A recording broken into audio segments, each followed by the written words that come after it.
오늘은 은하계 한복판, 은하행 여행에 여러분을 초대할 예정입니다. 최근 이 장소에서 이론적으로는 존재할 수 없는 별이 발견되었기 때문입니다. 여러분 안녕하세요. 이 수수께끼의 별은 대체 무엇일까요? 여기는 토픽입니다. 이 영상을 보면 모든 것을 아실 수 있습니다. 그럼 시작할게요.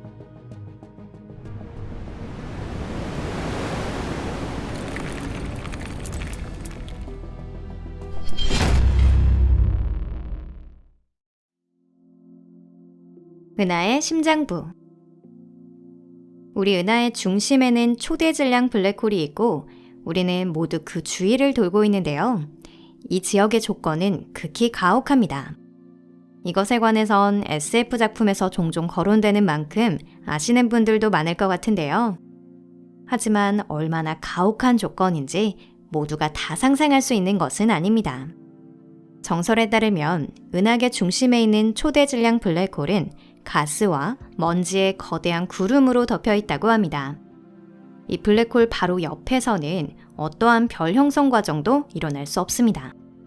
항성은 가스와 먼지 구름이 수축함으로써 생겨나는데요.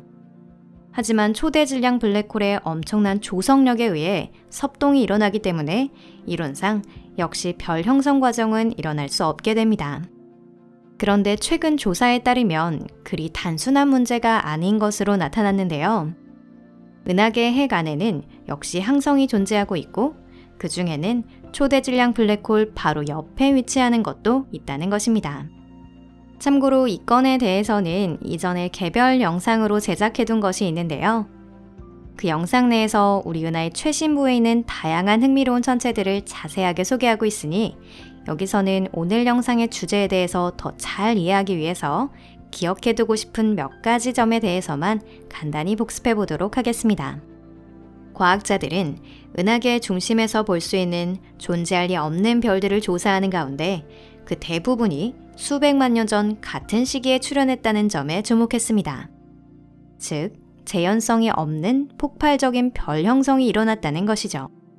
당초 이는 어떤 이상현상이 발생했고 어느 날 갑자기 별이 있을 수 없는 곳에 출현했을 뿐이라는 점에서 의문은 중단된 것처럼 보였습니다. 확실히 이건 이상한 일이지만 전체적으로 보면 우주에 관한 지금까지의 상식에서 벗어나는 것은 아니기 때문입니다.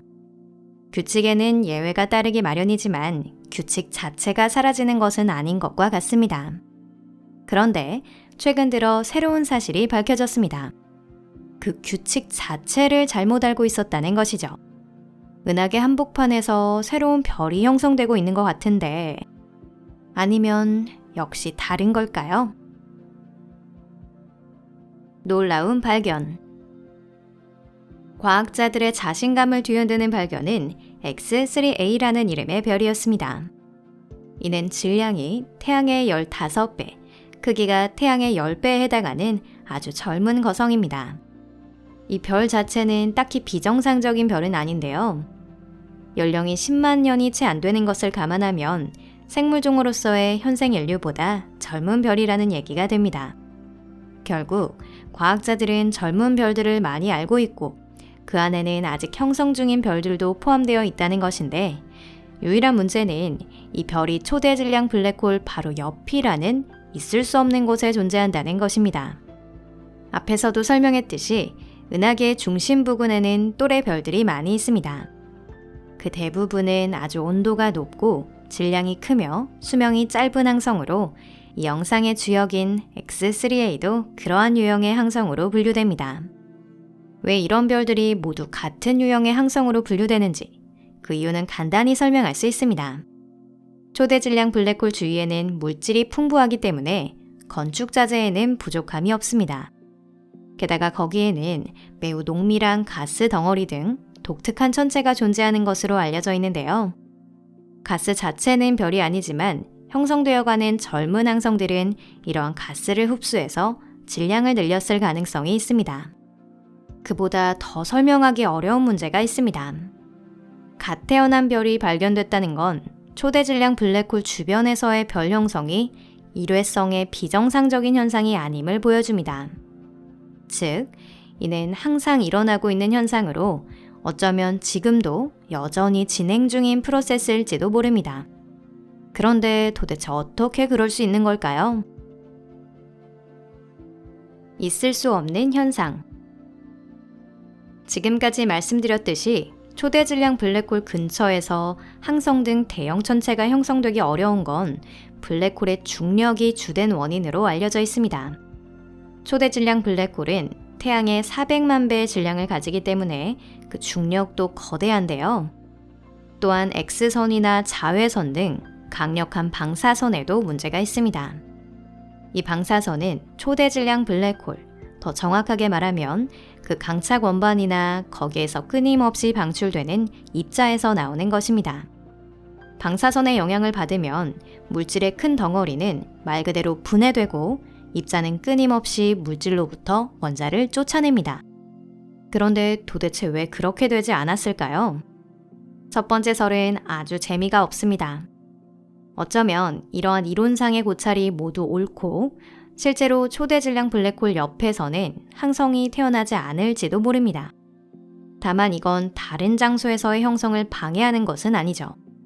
즉, 은하에게 중심 부근이 아닌 다른 장소에서 형성될 가능성은 있는 것입니다. 형성된 별이 뒤늦게 다른 궤도로 옮겨갔을 가능성도 있습니다. 이는 특별히 드문 일이 아닙니다. 우리 은하의 은하 중심을 도는 항성 궤도는 항성 주위를 도는 행성 궤도와 비교하면 훨씬 불안정합니다. 그래서 꽤 자주 이동이 일어나죠. 참고로 태양이 은하계 어디에서 태어났는지 정확하게 대답할 수 없는 것이 이것이 이유입니다. 그것보다 훨씬 흥미로운 설은 두 번째 설인데요. 블랙홀과 같은 희귀 천체의 중력장이 어떤 것인지 우리는 아직 거의 이미지를 파악하지 못했습니다. 하물며 초대질량 블랙홀은 더더욱 그렇죠. 유일하게 말할 수 있는 건 초대질량 블랙홀 주변에서는 공간 자체가 아주 기묘한 행동을 한다는 것뿐입니다. 또한 아주 콤팩트하면서 질량이 큰 천체인 중성자별은 주위 공간을 너무 왜곡하여 천문학자의 시야에서 사라질 수 있습니다. 즉, 공간의 주름이 방사선의 일부를 통하지 않게 되는 것이죠. 그렇게 되면 더욱 밀도가 높은 블랙홀은 공간의 상상을 초월하는 영향을 주고 있을 겁니다. 즉, 초대질량 블랙홀 옆에 어떤 주름이 형성되어 그것이 공간의 일부를 방사선으로부터 차단한 결과 별 형성을 저해하지 않게 되었다고 추측할 수 있습니다. 또한 더 심각한 문제로 중력을 들 수 있습니다. 하지만 현 시점에서 중력이 별을 파괴하지 않았다면 중력에 의해 별 형성이 방해받지는 않았을 것으로 보여집니다. 어쩌면 중력에 의해 별 형성이 방해된다는 우리의 계산에 다소 부정확한 점이 있을지도 모릅니다.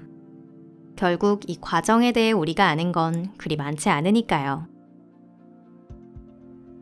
오늘 영상은 여기까지입니다. 여러분 끝까지 시청해 주셔서 감사합니다. 이 영상이 마음에 드셨다면 좋겠네요. 어쨌든 별이, 그것도 꽤 밝고 큰 항성이 있을 수 없는 곳에서 태어난 것은 사실입니다. 다만 이 항성이 행성을 가지고 있을 가능성은 낮겠죠. 첫째, 물질은 모두 항성 형성에 소비되었을 것이기 때문입니다. 둘째, 이번 경우 초대질량 블랙홀의 근접성이 역시 심각한 문제이기 때문입니다. 이것은 우리 태양계에서 수성과 금성에 위성이 형성되지 않은 것과도 비슷합니다. 즉, 이 행성들은 태양과 가깝기 때문에 장기간 안정될 가능성이 있는 궤도가 존재하지 않습니다. 이와 마찬가지로 초대질량 블랙홀이 이번 주인공에게 안정적인 궤도를 남겨줄 것이라고는 생각하기 어렵습니다.